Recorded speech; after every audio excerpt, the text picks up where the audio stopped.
बिस्मिल्लाह जी। आज के लेक्चर का आगाज़ करते हैं। आज हमारा कैफ 8 का पहला लेक्चर है जो कि बेसिकली ओरिएंटेशन है। इसमें हम इस सब्जेक्ट के हवाले से कुछ फंडामेंटल फैक्ट्स हैं वो डिस्कस करेंगे। पहले मुझे ये बता दीजिए, साउंड क्लियर है आप लोगों को? कोई ऊंच नीच करने की ज़रूरत तो नहीं है? क्लियर? चलिए ठीक है।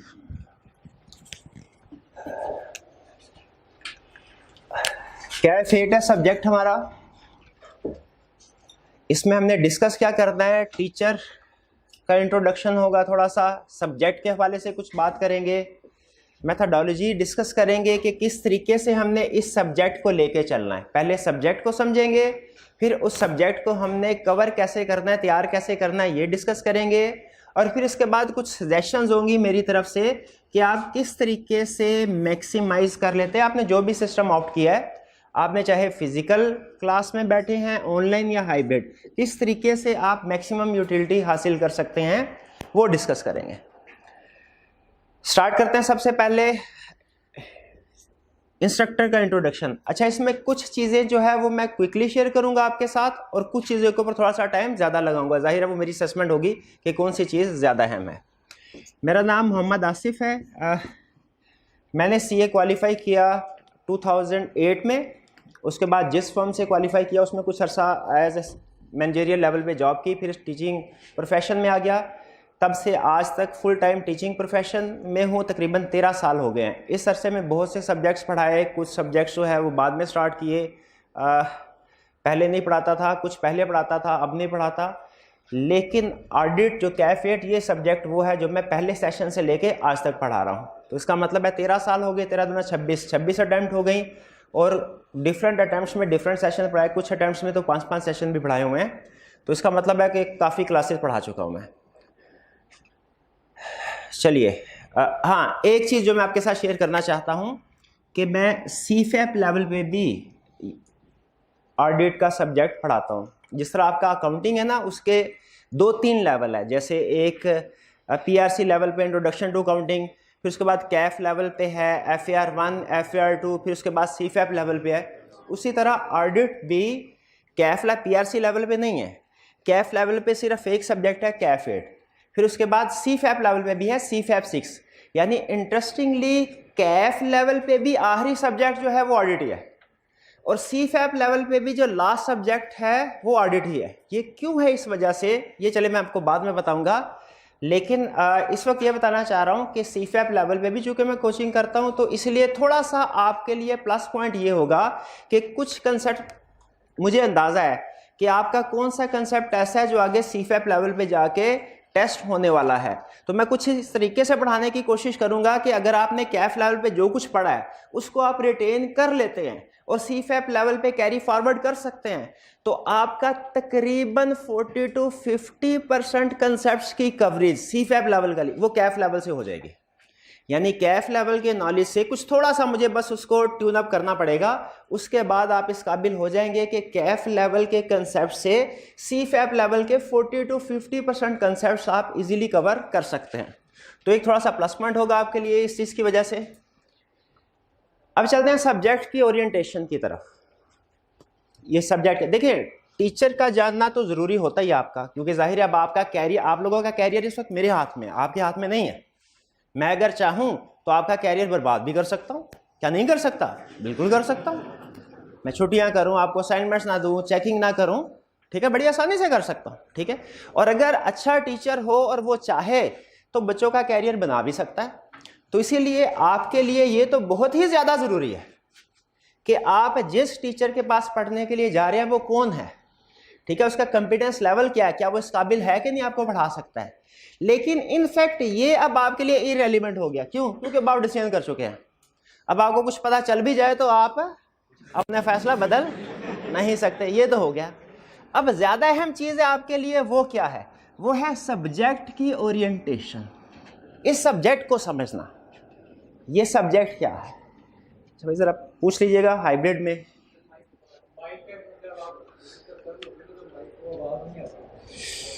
जी, किस वक्त आवाज़ नहीं आती? जब अच्छा, जब बोर्ड की तरफ देखता हूँ। एक मिनट पास कीजिएगा। चलिए, जी, तो अब हम सब्जेक्ट ओरिएंटेशन की बात करते हैं। सब्जेक्ट को समझना हमारे लिए ज़्यादा ज़रूरी है। अच्छा, क्यों ज़रूरी है? इसलिए कि ये सब्जेक्ट आपने इससे पहले मोस्ट प्रोबेबली कभी नहीं पढ़ा होगा। अकाउंटिंग आपने इससे पहले पीआरसी में शायद पढ़ा, कुछ को एग्जाम्टो में भी, या उससे पहले आईकॉम बीकॉम वगैरह अगर किसी ने किया वहाँ पे पढ़ा होगा। इवन अकाउंटिंग भी हालांकि स्पेशलाइजेशन का सब्जेक्ट है हमारा, वो भी शायद पढ़ा होगा आपने। और इसके अलावा जो दूसरे सब्जेक्ट्स पढ़ते हैं, इकोनॉमिक्स, लॉ, वो भी शायद आपने कहीं ना कहीं पढ़ा हो। लेकिन ऑडिट वो सब्जेक्ट है जो कि शायद ही किसी स्टूडेंट ने पढ़ा हो इससे पहले। और इसके साथ एक मसला और है। वो मसला क्या है भला? कि हमने ये अकाउंटिंग है ना, अकाउंटिंग जो आपको सिखाई जाती है ना, वो कैफ लेवल में 3 लेवल पे सिखाई जाती है। पहले पीआरसी, उसमें कुछ कंसेप्ट समझाए, फिर FAR 1, उसमें कुछ कंसेप्ट समझाए, फिर FAR 2। लेकिन ऑडिट में हमने जो कुछ समझाना है ना, हमारे पास एक ही सब्जेक्ट है। मैंने इसी सब्जेक्ट, इसी कोर्स में आपको ऑडिट 0 स्क्रैच से लेके 100 तक लेके जाना है। हालांकि अकाउंटिंग में 0 से लेके 100 तक ले जाने के लिए 3 सब्जेक्ट, यानी समझ लीजिए कि उसमें 400-500 घंटे हैं। लेकिन यहाँ पे मेरे पास सिर्फ 110-120 आवर्स हैं, जिनमें मैंने आपको स्क्रैच से लेके एंड तक लेके जाए। लेकिन परेशानी की ज़रूरत नहीं है, वो सारी प्लानिंग हमने की हुई है, ठीक है, वो किस तरीके से हमने जाना है। लेकिन ये एक इशू, स्टार्ट में आपको ये सब्जेक्ट की अंडरस्टैंडिंग डेवलप होने में प्रॉब्लम होगी, ये समझ लीजिए। शुरू के 8-10 लेक्चर्स में इस सब्जेक्ट की अंडरस्टैंडिंग डेवलप होने में आपको प्रॉब्लम नेचुरल, क्योंकि इससे पहले आपने नहीं पढ़ा हुआ। लेकिन उसका ये मतलब नहीं है कि आप इस काबिल नहीं है कि ऑडिट पास ना कर सके, ये मतलब नहीं है। ना ही इसका ये मतलब है कि सब्जेक्ट बहुत मुश्किल है। इसका सिर्फ एक ही मतलब है, क्या? कि कोई भी चीज़ जब आप पहली दफ़ा सीखते हैं ना, तो शुरू में समझ आने में थोड़ा टाइम लेती है, वो नेचुरल प्रोसेस है। तो ये सिर्फ टाइम ले रहा होगा आपको, इसमें और कोई प्रॉब्लम नहीं। 10-12 लेक्चर्स के बाद आप इस काबिल हो जाएंगे कि आपको ये कुछ समझ आना शुरू हो जाएगा। प्री रेक्विजिट्स, क्या इस सब्जेक्ट को पढ़ने के लिए इससे पहले कोई दूसरा सब्जेक्ट पढ़ा होना जरूरी है? यस। कौन सा सब्जेक्ट पढ़ा होना जरूरी है? वो है introduction to accounting. Introduction to accounting का पढ़ा होना जरूरी है। मैंने FAR नहीं पढ़ा, क्या मैं ऑडिट का सब्जेक्ट पढ़ सकता हूं, पास कर सकता हूं? यस। मैंने कंपनी लॉ नहीं पढ़ा, सी लॉ नहीं पढ़ा, क्या मैं ऑडिट का पेपर पढ़ सकता हूं, पास कर सकता हूं? यस। इंट्रो पढ़े बगैर आप ये पेपर पास नहीं कर सकते, लेकिन FAR 1 या कंपनी लॉ पढ़े बगैर आप ये पेपर पास कर सकते हैं। हाँ, अगर आप साथ ही साथ या इससे पहले या साथ ही साथ आपने FAR 1 पढ़ी हुई है, ठीक है, या कंपनी लॉ पढ़ा हुआ है, तो आपको एडिशनल बेनिफिट मिलेगा। कुछ कंसेप्ट जो इस सब्जेक्ट में यूज होते हैं, वो उनकी आप उनको बेस चुके बनी होगी, तो वो आपके लिए एक स्टार्टिंग पॉइंट अच्छा मिल जाएगा, आपके लिए कुछ आसानी हो जाएगी। लेकिन ऐसे स्टूडेंट्स जिन्होंने ये सब्जेक्ट नहीं पढ़े हुए, उनके लिए भी परेशान होने की जरूरत नहीं है, क्योंकि जब मैं हर वो कंसेप्ट, चाहे वो अकाउंटिंग में आपने पढ़ा हो, चाहे वो कंपनी लॉ में आपने पढ़ा हो, जब वो ऑडिट में आएगा तो मैं एज्यूम करूंगा कि वो आपने नहीं पढ़ा और स्क्रैच से लेके आपको समझाऊंगा, ठीक है। यानी इन शॉर्ट, इंट्रो पढ़ी है तो आप ऑडिट पढ़ सकते हैं। FAR 1 और सी अगर आपने पढ़ा हुआ है तो आपको एक थोड़ा सा प्लस पॉइंट मिल जाएगा। 5-7% के करीब, 10% के करीब कंसेप्ट ऐसे हैं जिनमें आपको हेल्प मिल जाएगी। वरना अगर नहीं पढ़ा हुआ फिर भी कोई इशू नहीं है, वो सारी चीजें मैंने आपको एक्सप्लेन करनी है। डिफिकल्टी लेवल क्या है इस सब्जेक्ट का? मॉडरेट, ना इजी ना डिफिकल्ट। क्या डिफिकल्टी लेवल है इसका? मॉडरेट। लेकिन थोड़ा सा लेंथी है। लेंथी होने की रीजन मैंने आपको बताई। क्या रीजन है? कि हमने इसी एक सब्जेक्ट में 0 से शुरू करना है, बेसिक्स भी बनानी है और फिर उसके बाद मॉडरेट लेवल पे भी लेके जाना है। हमारे पास ये ऑप्शन नहीं है कि बेसिक के लिए अलग सब्जेक्ट है और फिर मॉडरेट के लिए अलग सब्जेक्ट, एडवांस लेवल के लिए अलग, नहीं, ऐसे नहीं है। एक ही कैफ 8 सब्जेक्ट है, उसी में हमने सारा कुछ कवर करना है। थोड़ा सा लेंथी है, इसलिए आपको मेहनत कुछ करनी पड़ेगी। है मॉडरेट, मुश्किल नहीं है। पासिंग परसेंटेज क्या है इसकी? 32%।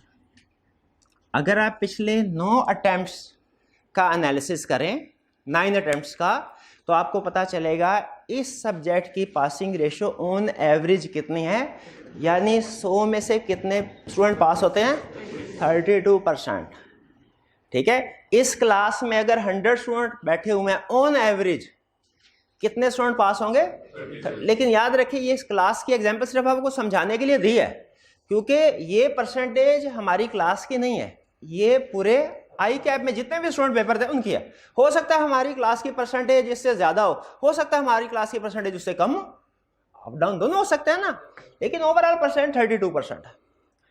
और ये परसेंटेज न्यूमेरिकल सब्जेक्ट से कम है। अगर आप रिसेंटली जो लास्ट अटेम्प्ट है ना ऑटम 21 जिसका रिजल्ट आ गया हुआ है, जिसके स्टैटिस्टिक्स आ गए हुए हैं, उसके स्टैटिस्टिक्स जाके देखिए आपको पता चलेगा ऑडिट की पासिंग परसेंटेज है 34% और FR2 की पासिंग परसेंटेज तकरीबन 46% के करीब है। यानी अकाउंटिंग में स्टूडेंट ज्यादा पास हुए हैं और ऑडिट में कम पास हुए हैं। अच्छा, ये थोड़ा कंफ्लिक्टिंग चीज नहीं आ गई? ऊपर मैंने कहा कि मॉडरेट है, ठीक है, मॉडरेट मुश्किल नहीं है, और नीचे रिजल्ट हमें ये बताता है कि पास स्टूडेंट कम हो रहे हैं, अकाउंटिंग में ज्यादा। इसकी रीजन ये नहीं है, ऑडिट में स्टूडेंट्स के कम पास होने की रीजन ये नहीं है मुश्किल है। क्या रीजन है? स्टूडेंट प्रैक्टिस नहीं करते। जितने क्वेश्चन जितना टाइम वो काउंटिंग को देते हैं ना, उतना टाइम अगर ऑडिट को दे दे कंफर्म है स्टूडेंट पास हो जाएगा, लेकिन इतना टाइम नहीं देते, उतनी प्रैक्टिस नहीं करते। क्यों? क्योंकि हम न्यूमेरिकल क्वेश्चन बड़े शौक से करते हैं। थ्योरी में लिखना पड़े ना सवाल का जवाब तो हमें पड़ती है मौत। हम कहते हैं थ्योरी में तो वही फार्मूला, क्या पढ़ लिया, समझ आ गया, याद कर लिया, काफी है, लिखने की क्या जरूरत है, हाथ थक जाता है और बोरिंग काम, भाई मैंने याद कर तो लिया। रिटर्न प्रैक्टिस नहीं करते। कभी काउंटिंग में भी ऐसा किया कि सर लेक्चर समझ आ गया, असाइनमेंट करने की क्या जरूरत है, मुझे पता है डेप्रिसिएशन की एडजस्टमेंट क्या होगी, ठीक है, उधर से एक्सपेंस रिकॉर्ड होना है, उधर से एसेट की वैल्यू में से लेस होना है, कहानी खत्म। कभी ऐसे किया? नहीं किया। ऑडिट में करते हैं। तो जो हाथ, याद रखिएगा, ये गोल्डन स्टेटमेंट बता रहा हूं आपको, लिख लें, जो हाथ 6 महीने नहीं ना चला वो एग्जाम में भी नहीं चलेगा। फिर आप आके कहेंगे सर सवाल का समझ तो आगे थे क्या पूछ रहा है और लिखा नहीं गया, ये नहीं पता चला उसको प्रेजेंट कैसे करना है, क्यों नहीं लिखा गया, लिखा ही नहीं 6 महीने। क्लियर हुई ये बात? फिर आगे चलते हैं। पेपर स्ट्रक्चर क्या होगा? पेपर स्ट्रक्चर क्या होगा? 25% थ्योरी का पेपर होगा और 75% केस स्टडीज होंगी। 25% थ्योरी का पेपर, थ्योरी का मतलब क्या? रटे वाला, एज इट इज, जिसमें वो पूछता है भाई ये चीज है, ये बता दो, जो आपने याद की होगी रिप्रोड्यूस करना है। और 75% केस स्टडी। केस स्टडी का मतलब क्या है? केस स्टडी का मतलब क्या है? Scenario based. ये 3 कलर के मार्कर हैं, रेड, ब्लैक, ब्लू। ये समझा? एग्जाम में क्वेश्चन आया कितनी तरह के मार्कर्स हैं, रट्टा लगाया हुआ, 3 तरह के मार्कर हैं, रेड, ब्लैक, ब्लू। ये है थ्योरी का क्वेश्चन। ये वाला मार्कर किस कलर का है? ये वाला मार्कर किस कलर का है? ब्लैक। इसमें अगर आप लिखें कि रेड है या ब्लू है या ब्लैक है और फिर आके कहें सर कोई तो ठीक होगा ना, तो नंबर दे देगा वो? नहीं। ये बेसिक डिफरेंस बता रहा हूं थ्योरी रिप्रोडक्शन रटे वाले कंसेप्ट में और केस स्टडी वाले में। केस स्टडी में आपने जो ऑलरेडी नॉलेज वही यूज होगा बैक एंड पे, लेकिन रटे वाले क्वेश्चन में आप आंखें बंद करके सारा छाप सकते हैं। केस स्टडीज में आपको जो सीखा हुआ उसको अप्लाई करना पड़ता है, थोड़ा सोचना पड़ता है। उसमें कुछ चीज रेलिवेंट हो जाती है, कुछ चीजें इररेलिवेंट हो जाती है। एग्जाम में अगर आपने सारी चीजें लिख दी रेलिवेंट इररेलिवेंट, आप फिर भी फारग है, और अगर आपने इररेलिवेंट लिख दी फिर भी फारग है। आपको सिर्फ रेलिवेंट चीज लिखनी। और ये कैसे डिसाइड करना है कि कौन सी चीज रेलिवेंट है कौन सी नहीं, ये क्वेश्चन बताता है। ये हम प्रैक्टिस करेंगे, सीखेंगे। सिर्फ बता रहा हूं कि हमारे पेपर में रिप्रोडक्शन का क्वेश्चन भी आएगा, केस स्टडी भी आएगा। वैसे केस स्टडी तो आपने शायद की होगी बिजनेस लॉ में। बिजनेस लॉ की निस्बत ये केस स्टडीज आसान है, बिजनेस लॉ की निस्बत ये केस स्टडीज आसान है, लेकिन सिचुएशंस ज्यादा है, सिचुएशंस ज्यादा है। ये चैप्टर टू चैप्टर, जैसे बिजनेस लॉ में केस स्टडी का एक ही उसूल होता था, लॉ में क्या रेलिवेंट लीगल प्रोविजन लिखो कोई और साथ में डिसीजन बेसिस डिसीजन, हर तरह के टॉपिक की केस स्टडी इसी तरीके से सॉल्व होती थी। ऑडिट में ये होगा, है केस स्टडी आसान, लेकिन एक चैप्टर की केस स्टडी और दूसरे चैप्टर की केस स्टडी में थोड़ा फर्क होगा। टाइम क्या मेरे भाई? अच्छा, थोड़ा फर्क होगा। ये बात समझ रहे हैं आप? ठीक है, केस स्टडी पहचाननी आती है ना? कोई क्वेश्चन आपके सामने आ जाए तो आप पहचान सकते हैं क्या रिप्रोडक्शन का क्वेश्चन है कि केस स्टडी का? बड़ी आसानी होगी इससे। तो एमसीक्यूज हमारे पेपर में नहीं आएंगे। कितने मार्क्स का पेपर होगा? 100 मार्क्स का। उसमें कुछ रिप्रोडक्शन के क्वेश्चंस होंगे और कुछ केस स्टडी के क्वेश्चन होंगे। रिप्रोडक्शन के परसेंटेज ऊपर नीचे होती रहती है, लेकिन ऑन एवरेज कितने परसेंट वेटेज होती है कि रिप्रोडक्शन के केस स्टडी वाले कितने? अच्छा, मुझे एक सवाल का जवाब दीजिए, अगर जो समझाना चाह रहा हूं वो समझ आया आपको। एक स्टूडेंट है, सारी किताब का उसने 100% रट्टा लगा लिया, क्या वो पास होगा कि फेल? केस स्टडी कोई नहीं की, फेल। उसके मार्क्स मैक्सिमम कितने आएंगे? 25। तो याद रखिए, इसका मतलब ये हुआ, अभी एक चीज हमने सीख ली कि सिर्फ याद कर लेने से हम पास नहीं होंगे। सिर्फ याद कर लेने से हम पास नहीं होंगे जब तक के केस स्टडी की प्रैक्टिस ना करें, जब तक के उस कंसेप्ट को अप्लाई करना ना सीखें। यहां तक क्लियर बात? आगे चलते हैं। रिप्रोडक्शन के क्वेश्चन में छोटे क्वेश्चंस होते हैं, 3 to 6 के दरमियान में वेटेज होती है।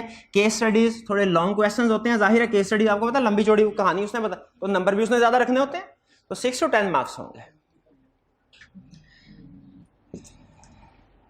अच्छा, ये खास तौर पे ये कंसेप्ट जो है ना अगला, how much lecture do you cover in a day? एक दिन में हमें कितने लेक्चर कवर करने चाहिए? ये फिजिकल नहीं, ये ऑनलाइन वाले स्टूडेंट्स के लिए खास तौर पे, क्योंकि ये लेक्चर रिकॉर्ड होकर ऑनलाइन वालों के पास भी जा रहा है ना। तो ये बेसिकली आपका तो एक ही रूटीन है, क्या? हर रोज कॉलेज आए, लेक्चर लें, घर जाए। ऑनलाइन में स्टूडेंट्स जो हमारी क्लास में ऐड होता है ना, वो 3 पॉइंट ऑफ टाइम पे ऐड होता है। पहला स्टार्ट में, यानी आजकल से। जो स्टूडेंट हमें आजकल, यानी आज क्या तारीख है? 28, 28 मार्च, 29, 30 मार्च, 1, 2, 3, 4 अप्रैल तक ज्वाइन करें, उनके लिए सिंपल रूल है, क्या? रोज का एक लेक्चर। पूछते होते हैं ना, एग्जाम में 4 महीने रह गए हैं, कैसे लेक्चर को कवर किया जाए? 2 महीने रह गए, कैसे लेक्चर? ये उस सवाल का जवाब दे रहा हूं, उस सवाल का जवाब दे रहा हूं। अगर आपने स्टार्ट किया है आजकल से, तो ऑनलाइन वाले स्टूडेंट को क्या करना चाहिए? रोज का एक लेक्चर। अगर रिजल्ट के बाद ज्वाइन किया है, जो चूंकि तकरीबन 30-35 दिन निकल चुके हैं, यानी रफली 1/3 सेशन निकल चुका है, 2/3 रह गया, तो अब उनको क्या करना चाहिए? 1.5 लेक्चर एक दिन में कवर करना चाहिए। लेकिन ये मैथमेटिकली तो एक दिन में 1.5 लेक्चर हो सकता है, प्रैक्टिकली नहीं हो सकता। क्यों भला? ये थोड़ी होगा कि आधा लेक्चर हुआ, स्टॉप कर दिया, बाकी आधा कल देखूंगा। वो तो या तो रूटीन बनी होती है ना, रिदम बना होता है। तो आपने उस ऑनलाइन वाले स्टूडेंट ने जो रिजल्ट के बाद हमें ज्वाइन कर रहा है और ये वीडियो उस वक्त देख रहा है, उसने क्या करना है? उसने 2 दिनों में 3 लेक्चर कवर करना है, यानी 1.5 लेक्चर डेली नहीं, ठीक है, बल्कि 2 दिनों में 3। या इसको यूं कर लें कि एक हफ्ते में 9 लेक्चर। एक हफ्ते में, नॉर्मल स्टूडेंट एक हफ्ते में 6 लेक्चर ले रहा है ना, तो उसने चूंकि 1.5 महीना पीछे गुजार दिया, तकरीबन 1.25 महीना, तो डेफिशिएंसी कवर करने के लिए क्या करना है? तो 6 दिनों में 9 लेक्चर्स। और वो स्टूडेंट जो रिजल्ट के बाद भी 1 महीने के बाद ज्वाइन करते हैं, ऐसे भी होते हैं ना कुछ स्टूडेंट, इस स्टूडेंट को पहले तो ये सोच लेना चाहिए कि मुझे ज्वाइन करना चाहिए भी कि नहीं करना चाहिए, क्योंकि ऐसे स्टूडेंट को एक दिन में 2 लेक्चर्स कवर करना पड़ेंगे। ऐसे स्टूडेंट को एक दिन में 2 लेक्चर, तो ये वैल्यूएट कर ले। ऐसे स्टूडेंट जब हमारे पास पूछने के लिए आते हैं ना, हम उनसे पूछते हैं और कोई सब्जेक्ट दे रहे हो, कौन से सब्जेक्ट दे रहे हो, उसमें प्रिपरेशन कैसी है, कौन कौन सा सब्जेक्ट है, डिफिकल्टी लेवल उसका क्या, वगैरह वगैरह। उसके बाद फिर उसको मशवरा देते हैं। अगर ऐसा कोई ऑनलाइन स्टूडेंट जो रिजल्ट के भी तकरीबन 1 महीने के बाद ज्वाइन कर रहा है, अगर वो एक दिन में 4 घंटे, कितने घंटे? 4 घंटे सब्जेक्ट को दे सकता है, तो फिर इसको सेलेक्ट करें, वरना टाइम और पैसे जाया ना करें। और आप लोगों के लिए क्या रूल बना भला? हर रोज कितना पढ़ना है और कितना लिखना है? पढ़ना और लिखना दोनों मिला के कितना? 2 घंटे। अगर आपके पास हर डेली 2 घंटे हैं, सब्जेक्ट को सेलेक्ट करें, वरना इस सब्जेक्ट को सेलेक्ट करने की जरूरत नहीं। कुछ बात समझ आ रही है? आगे चलें। चलिए, ये तो हमें हो गया कितने लेक्चर्स हमने कवर करने हैं। आगे चलते। अच्छा, यहां पे रुक के कोई क्वेश्चन पूछना चाहते हो तो पूछ लें। यहां था कोई नहीं पूछना? चलिए, बस आपका यही ताउन दरकार है फेल होने के लिए। फिर हमारी फर्म, जिस फर्म से हमने आर्टिकल्स किया ना, उसमें सीनियर ना बड़े बड़े जालिम सीनियर भी होते थे, लेकिन बड़े बड़े रहमदिल भी होते थे। लेकिन सीनियर जालिम हो या रहमदिल, एक चीज कॉमन होती थी, क्या? सिखाते जरूर थे। और एक कहावत बनी होती थी कि पूछोगे नहीं तो सीखोगे कैसे, पूछोगे नहीं तो सीखोगे कैसे। तो पूछने की आदत डालें, ठीक है, पूछने की आदत डालें। आप ये समझते शायद आप क्वेश्चन नहीं पूछेंगे तो टीचर खुश होगा, जो जान छूटी। कभी कभी खुश भी होते हैं हम लोग, ठीक है, लेकिन अगर आप क्वेश्चन पूछेंगे तो हम ज्यादा खुश होंगे। इससे पता चलता है कि आपको समझ आ रही है कि नहीं और कितनी समझ आ रही है, वो आपके क्वेश्चन से पता चलेगा ना। वैसे तो कोई ऐसी चीज नहीं है ना जिसे हम नाप के आपकी अंडरस्टैंडिंग कितनी बड़ी, कोई कंसेप्ट कितना समझ आया है। कोई ऐसा थर्मामीटर दुनिया में इजाद हुआ जो नाप सके कितनी समझ आए? नहीं। तो फिर टीचर कैसे पता चलता है, टीचर को कैसे वैल्यूएट करता है? आप लोगों के सवालों से पता चलता है। तो क्वेश्चंस को पूछा करें। आगे चलते हैं, कुछ इंस्ट्रक्शंस हैं फिजिकल स्टूडेंट आप लोगों के लिए अगर पास होना चाहते हैं तो। देखिए ये वो बातें हैं, आप शायद समझ रहे होंगे, आज सर ऑडिट का कुछ पढ़ा ही नहीं रहे, हाँ, ये तो टाइम जाया कर रहे हैं। कुछ चीजें हैं जो कंसेप्ट से रिलेटेड है, वो कंसेप्ट समझने के लिए जरूरी है। अच्छा कंसेप्ट ग्रिप हासिल करनी हो उसके लिए जरूरी है, यानी वो है कंसेप्ट स्पेसिफिक। कुछ चीजें ऐसी हैं जो हैं सब्जेक्ट स्पेसिफिक, वो किसी टॉपिक से रिलेटेड नहीं होंगी लेकिन ओवरऑल सब्जेक्ट से रिलेटेड है। आज मैं जो चीजें आपको बता रहा हूं वो टॉपिक रिलेटेड नहीं है, इसमें कोई आर्ट का टेक्निकल कंसेप्ट नहीं है। किससे रिलेटेड है? Subject related. और हमारी आरडीटी किताबों में लिखा हुआ है कि जो ब्रॉड लेवल की चीजें होती है ना, टॉपिक तो स्पेसिफिक लेवल की चीज है, सब्जेक्ट रिलेटेड डिस्कशन करें वो ब्रॉड लेवल की, ये ज्यादा अहम होती हैं। तो ये वाले जो कंसेप्ट्स आपको चीजें सिखा रहा हूं ना, ये हमने कोई आर्ट का टेक्निकल कंसेप्ट अभी स्टार्ट नहीं किया, लेकिन ये आपके लिए ज्यादा अहम है उनसे। ये आपके पूरे के पूरे सब्जेक्ट को इफेक्ट कर रही हैं। एक है कंसेप्ट स्पेसिफिक चीज, वो आज डिस्कस नहीं कर रहा। एक है सब्जेक्ट स्पेसिफिक चीज जो ब्रॉडर लेवल की है, वो डिस्कस कर रहे हैं हम। आज के बाद ये चीजें डिस्कस नहीं करेंगे। अच्छा, एक है लाइफ स्पेसिफिक चीज जो सिर्फ आपके सब्जेक्ट को नहीं, सिर्फ आपके कैरियर को नहीं, आपकी पूरी लाइफ से रेलिवेंट होगी। कुछ गुर की बातें ये भी हमने सीखी हैं बड़ों से, और हम कोशिश करेंगे ये बातें भी वक्तन फवक्तन आप तक पहुंचाए। जैसे हम तक पहुंची, हम आगे आप तक पहुंचाए, ठीक है। अब आगे अमल करना ना करना वो तो आपकी अपनी मर्जी है, लेकिन दरमियान में अगर कोई ऐसी बात आएगी ना, मैं आपको बता दिया करूंगा कि ये सब्जेक्ट स्पेसिफिक नहीं है, ये लाइफ स्पेसिफिक है, सारी जिंदगी काम आने वाली बात है। आगे चलते हैं, कुछ सजेशंस। रेगुलर, पंक्चुअल, क्या फर्क है दोनों में? रेगुलर का मतलब क्या है? रोज आना है। पंक्चुअल का मतलब क्या है? वक्त पे आना है। वक्त क्या है हमारी क्लास का? आपने क्लास में वक्त पे मौजूद होना है, आपके लिए। मैं कभी कभार शायद छुट्टी कर लूं, आपने नहीं करने। मैं कभी कभार शायद कोई चाय आने में देर हो जाए तो 2-4 मिनट, आपने लेट नहीं होना, ठीक है। क्यों भला? क्योंकि मैं तो चार्टर्ड अकाउंटेंट बन गया हूं, आपने भी बनना है, आपने भी बनना। आपके ऊपर ज्यादा अमल करना जरूरी है इसका। Be attentive in class, class में अटेंटिव होना है। अटेंटिव होने का मतलब क्या होता है? अटेंटिव होने का मतलब क्या? पूरी तवज्जो के साथ। तवज्जो किधर? उस्ताद की तरफ। अटेंटिव होने का मतलब क्या है? तवज्जो किधर? उस्ताद की तरफ। सारी चीजें निकाल देनी है जहन से। लिबर्टी मार्केट जहन से निकाल देनी है, मोबाइल जहन से निकाल देना है, पबजी जहन से निकाल देनी है। पूरी तवज्जो किधर? उस्ताद की तरफ। इधर जो चीज 1 घंटे में आप सीख लेंगे ना, 1 घंटे में, वो घर बैठ के 4 घंटों में खुद से नहीं सीख सकते आप। ये चीज हमेशा ध्यान में रखिएगा। उस्ताद 1 घंटे में, अगर उस्ताद सिखाने वाला हो ना, 1 घंटे में जो चीज सिखा सकता है वो आप पूरे दिन में खुद से बैठ के नहीं सीख सकते। तो अटेंटिव हो के अगर मिस कर दी कोई चीज, और हम कोशिश करेंगे, आप में से अगर किस स्टूडेंट का मेरे से कोई सब्जेक्ट पढ़ा हुआ है या अंदाजा है तो उसे पता होगा, क्लास में हम कोशिश करते हैं उधर उधर की बातें ना करें, वक्त जाया ना करें, ठीक है। सारी बातें काम की होती है। अटेंटिव होके आपने बैठना है। क्वेश्चंस पूछोगे नहीं तो सीखोगे कैसे? पूछोगे नहीं तो सीखोगे कैसे? क्वेश्चन जरूर पूछने हैं और घबराना नहीं है, ठीक है। मैं क्वेश्चन पूछते हुए बात ना स्टूडेंट घबरा जाते हैं, मैं क्वेश्चन पूछूंगा ना, बोंगा सा क्वेश्चन होगा, ये हंसना शुरू हो जाए, और ये सच में हंसना भी शुरू हो जाता है, ये साथ वाला जो बैठा होता है। आपने इससे कोई परेशान नहीं होना, ठीक है। क्योंकि मुझे अंदाजा है कि जब तक मैं आपको कोई उल्टी सीधी चीज पढ़ाऊंगा नहीं ना, आप उल्टा सीधा क्वेश्चन पूछ ही नहीं सकते। मैं 13 साल 13 दूना 26 सेशन और 26 दूना पता नहीं 26 तिया चौका कितने क्लासेस है। मेरी पूरी क्लास में शायद ही इतने सारे अरसे में जितना मैंने पढ़ा 3 या 4 क्वेश्चंस ऐसे हों जो स्टूडेंट ने इररेलेवेंट पूछे हों। पूरे कितने लाखों क्वेश्चन स्टूडेंट ने पूछे होंगे मेरे से इस अरसे में, सिर्फ 3 या 4 क्वेश्चन ऐसे होंगे शायद जो इररेलेवेंट होंगे। उसमें भी शायद कोई मेरी मैं सही तरीके से एक्सप्लेन नहीं कर पाया, कोई मेरी गलती होगी, वरना आपका कोई क्वेश्चन इररेलेवेंट नहीं होता। हाँ, ये हो सकता है कि वो इस सब टॉपिक से रिलेटेड ना वो एडवांस लेवल का हो। ये अक्सर होता है कि कुछ स्टूडेंट जो ज्यादा जरा सीख रहे होते हैं ना, कुछ ऐसा क्वेश्चन पूछ लेते हैं जो आगे चल के मैंने समझाना होता है। तो मैं उस सूरत में अक्सर ये करता हूं कि उसका बेसिक आंसर बता देता हूं और फिर ये कहता हूं कि कंप्लीट आंसर आपको बाद में मिलेगा, या सम टाइम मैं ये कहता हूं कि कंप्लीट आंसर सारे का सारा ही बाद में मिलेगा। ठीक है, तो क्वेश्चन आपने जरूर पूछ। वीकली केस स्टडीज आपने अटेम्प्ट करने हैं।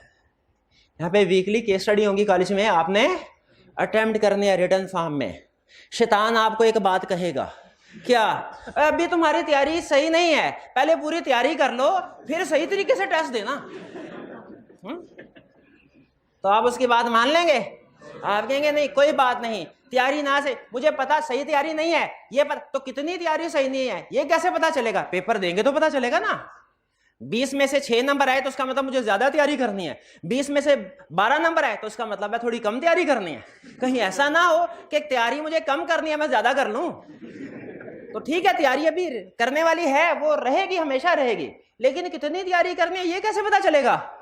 टेस्ट देंगे, उसके फीडबैक से पता चलेगा आपको। ठीक है।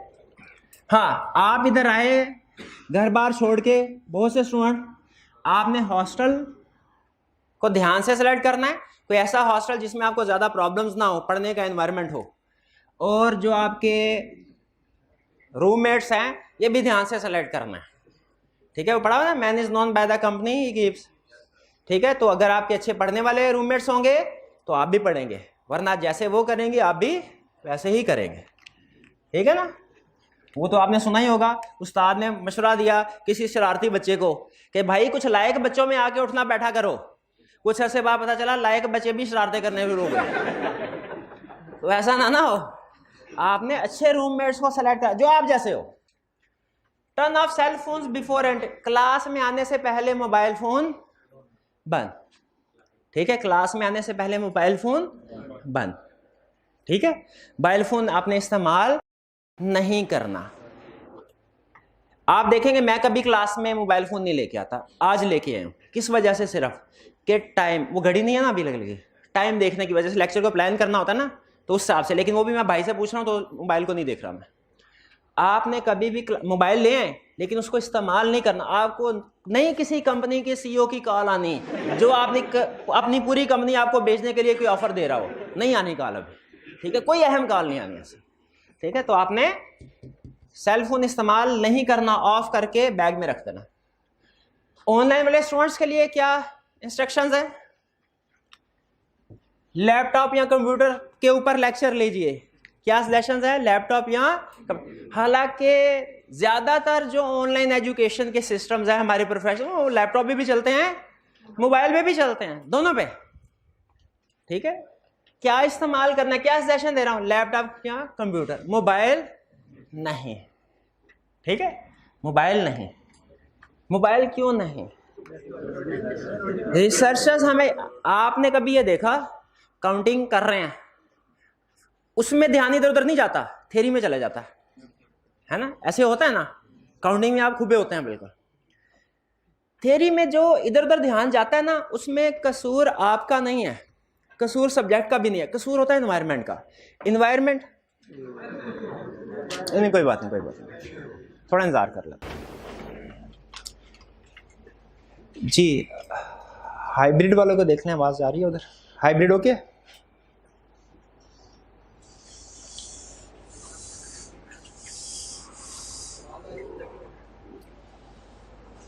जी चलिए, आवाज मेरा ख्याल जा रही है तो आगे चल। हाँ, तो डिस्ट्रैक्टिंग फैक्टर, रिसर्चर्स ये कहते हैं दुनिया में सबसे ज्यादा जो डिस्ट्रैक्टिंग डिवाइस है वो क्या है भला? आपका मोबाइल फोन।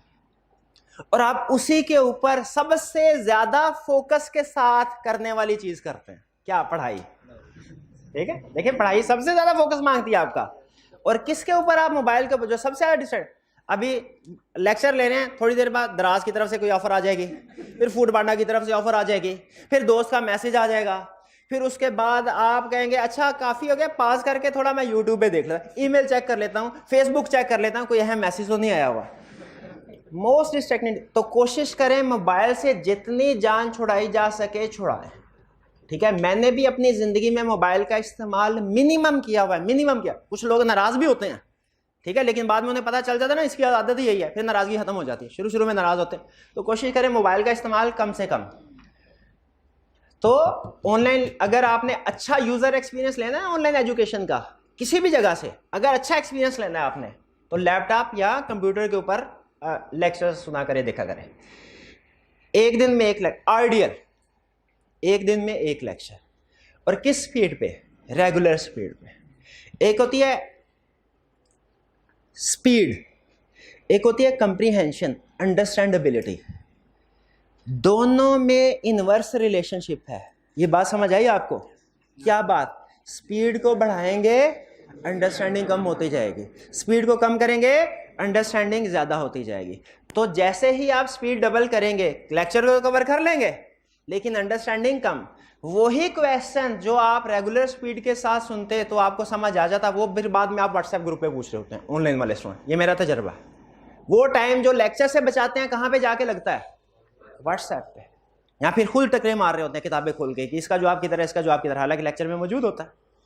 तो आपने कोशिश करनी है जब कभी ऑनलाइन एजुकेशन तो रेगुलर स्पीड के ऊपर, क्योंकि जो कंसेप्ट है ना, ये नॉवल नहीं है, ये मूवी नहीं है। आप तो कभी मूवी डबल स्पीड में देखी है? नहीं देखी ना। हालांकि उसमें टेक्निकल स्टफ नहीं होता, इसमें तो सब्जेक्ट्स में तो फिर टेक्निकल स्टफ होता है जो सुनने के साथ दिमाग में बैठने के लिए ना उसको टाइम चाहिए होता है, और आप उसको टाइम नहीं दे रहे होते अपने दिमाग को। ठीक है, तो कुछ चीजें बैठते हैं, कुछ चीजें नहीं। फिर फ्लेक्सिबिलिटी को मिसयूज ना करें, डेली स्टडी करें, खासतौर पर ऑनलाइन वाले स्टूडेंट। ऑनलाइन और फिजिकल में सबसे बड़ा जो डिफरेंस आता है वो इसी वजह से आता है कि ऑनलाइन में स्टूडेंट्स रिलैक्स हो जाते हैं अक्सर। ठीक है, फिजिकल में रूटीन बनी होती है। ठीक है, उनको पता दिल चाहे फिर भी क्लास में आना, ना चाहे फिर भी। ऑनलाइन में अच्छा अभी नहीं, शाम को नहीं, सुबह कर लेते हैं, सुबह नहीं वीकेंड पे 2-3 कर लेंगे लेक्चर। इस तरीके से लेक्चर इकट्ठे होते जाते हैं। तो फ्लेक्सिबिलिटी है ऑनलाइन सिस्टम में, लेकिन इस फ्लेक्सिबिलिटी को मिसयूज ना करें बल्कि डेली स्टडी करें। और फोन सेल फोन मैंने आपको पहले ही बताया। स्टूडेंट, आपके सीए का सबसे बड़ा दुश्मन क्या है भला? कौन है आपके सीए का सबसे बड़ा दुश्मन? कौन है? आपको लग रहा होगा मैं झूठ बोल रहा हूं, कोई बात नहीं, याद रखिएगा। अब ये वो बात समझा रहा हूं जो क्या है लाइफ स्पेसिफिक, सारी जिंदगी काम आएगी। जो दूसरों के कहे से नहीं सीखता ना, वो फिर अपने तजर्बे से सीखता है। तो अगर आपको लग रहा है मैं झूठ कह रहा हूं, ठीक है, तो आप अपने तजर्बे से सीख लें, मुझे कोई इतराज नहीं, लेकिन बहरहाल बताना मेरा फर्ज था। ये क्लियर हो गई बात? आगे चलते हैं। YouTube versus official lectures. YouTube पे फ्री लेक्चर अवेलेबल हैं। भाई आप पागल हैं? क्लास में आए ऑनलाइन वाले स्टूडेंट, भाई आप पागल हैं? आपको नहीं पता यूट्यूब पे फ्री और 2-2 हज़ार 3-3 हज़ार में बिक रहे हैं लेक्चर। आपने 16,000 कॉलेज को दे दिए। क्या आप पागल हैं? क्या आप पागल? अब सुनिए क्या फर्क है, क्या फर्क है यूट्यूब वर्सेस। अच्छा, जो स्टूडेंट अफोर्ड नहीं कर सकता ना, उसके लिए बेहतर ऑप्शन वही है। ठीक है, कुछ स्टूडेंट ऐसे भी होते हैं ना, या बाज़ औक़ात ऐसा होता है कि किसी टीचर से पढ़ने कोई टॉपिक जो है वो छुट्टी कर ली उन्होंने, और वो टीचर्स अब ऑप्शन नहीं है तो चले वो उस तरह की चीजें कमी बेशी आपने कर ली यूट्यूब, वो ठीक है। लेकिन अगर आप अफोर्ड कर सकते हैं, ठीक है, तो हमेशा किसी भी जगह, ये नहीं कह रहा, अपनी बात नहीं कर रहा, ओवरऑल सिस्टम की बात कर रहा हूं, किसी रेलिवेंट टीचर से लेटेस्ट रजिस्ट्रेशन करवा के पढ़ना हमेशा बेहतर है। क्यों भला? सबसे पहले चीज, यूट्यूब पे जो लेक्चर्स हैं वो आउटडेटेड हो सकते हैं, आउटडेटेड हो सकते हैं। वैसे इस अटेम्प्ट में ऑडिट में कोई ज्यादा चेंज नहीं आया, लेकिन स्टिल आ सकता है, गारंटी नहीं है कि आएगा भी नहीं। ठीक है, आपको पता है पिछले अगर आपने देखा हो सब्जेक्ट्स में, तो ड्यूरिंग द सेशन भी आई कैप कुछ रिवीजन्स कर देता है। तो आपको हमेशा एक खतरा रहेगा, क्या पता नहीं किस दिन कौन सी रिवीजन ना आ जाए, और अगर कोई रिवीजन आए तो आपको कोई बताने वाला नहीं होगा क्या रिवीजन थे, ठीक है। और अगर कोई रिवीजन नहीं भी आए ना, तो अगर आप यूट्यूब पे, तो आपको पूरे सेशन में डर लगा रहेगा कोई रिवीजन आ तो नहीं गई, हो सकता है कोई रिवीजन हो जो मुझे ना पता चले। तो एक, लेकिन जब आप किसी टीचर के साथ अटैच होते हैं आपको पीस ऑफ माइंड हो जाता, आपको पता है जो भी ऊंच नीच आई ना, इच्ची बिची उस्ताद की जिम्मेदारी है, उसको पता है मैं इसके पास आ गया, मैं बस यही कर सकता, अब आगे जो करना है उस्ताद ने करना। और टीचर की रिस्पॉन्सिबिलिटी होती है कि उसने हर जगह पे नजर रखी होती है, आई क्या वेबसाइट, इधर उधर की दूसरी चीजें, पास पे उसको अंदाजा होता है पहले से, ठीक है। और जैसे ही कोई चेंज आता है वो आपको 2 से 3 दिन के अंदर, हर टीचर, अपनी बात नहीं कर रहा, हर टीचर आपको बता देता है कि भाई ये चेंज है, इसको इस तरीके से कवर करना है, ठीक है। सिलेबस से, और फिर अगर फर्ज करें सिलेबस चेंज नहीं, फर्ज करें स्टार्ट में भी चेंज नहीं हुआ, ड्यूरिंग सेशन भी चेंज नहीं हुआ, एग्जाम में स्ट्रेटजी चेंज हो जाती है। अब उस्ताद को पता है, मुझे अंदाजा है कि ये जो एक सिलेबस में चैप्टर है ना, इसमें से तकरीबन कंफर्म क्वेश्चन पूछता है, इसमें 5 टॉपिक है, इसमें पिछली दफा इसने टॉपिक नंबर 3 पूछा था, इस दफा टॉपिक नंबर 1 पूछेगा। 3 तो आपको तो पता है एक जनरल रूल होता है हमारा, जो सवाल पिछली दफा उसने पूछ लिया नॉर्मली इस दफा नहीं, हालांकि इसकी भी कुछ एक्सेप्शन है, वो कभी डिस्कस करूंगा फिर आपके साथ। अब मैंने पिछले सेशन में जो लेक्चर डिलीवर किए थे ना, उसमें हो सकता है मैंने टॉपिक नंबर 3 के ऊपर ज्यादा फोकस किया हो या किसी और टॉपिक, लेकिन इस दफा मुझे टॉपिक 3 टेस्ट हो गया ना, मुझे पता टॉपिक 3 टेस्ट नहीं होगा चैप्टर में से 1 होगा। इस दफा मैं जो लेक्चर में चेंज करूंगा, ट्यूनिंग करूंगा, जो आपको क्वेश्चन प्रैक्टिस करवाऊंगा, वो उस टॉपिक में किसके ऊपर करवाऊंगा जिसके आने का चांस ज्यादा है। तो जो लेटेस्ट एग्जामिनर का फोकस है, आपको जो भी टीचर प्रिपरेशन करवाता है ना, वो उसके मुताबिक करवाता है। इसीलिए जो यूट्यूब वाले लेक्चर्स हैं वो हो सकता है पुराने फोकस के मुताबिक हो, आपको जो क्लास में किसी भी टीचर जो फ्रेश करवाएगा वो लेटेस्ट के मुताबिक होंगे। और फिर पास्ट पेपर की डिस्कशन ये तो आपको नहीं मिलेगी ना, पुराने लेक्चर में इस अटेम्प्ट में जो पेपर हुआ है उसकी डिस्कशन मिलेगी, कोई डिस्कशन नहीं मिलेगी। एक रीजन ये आउटडेटेड लेक्चर हो सकता है वो। दूसरी रीजन, कोई एडिशनल स्टडी मटेरियल नहीं होगा, आप एक एक से पूछते फिरेंगे, भाई ये क्लास में सर ने ये जो चीज दी थी, ये माइंड मैप दिया था, ये नोट्स दिए थे, ये क्वेश्चन दिया था, ये किधर है।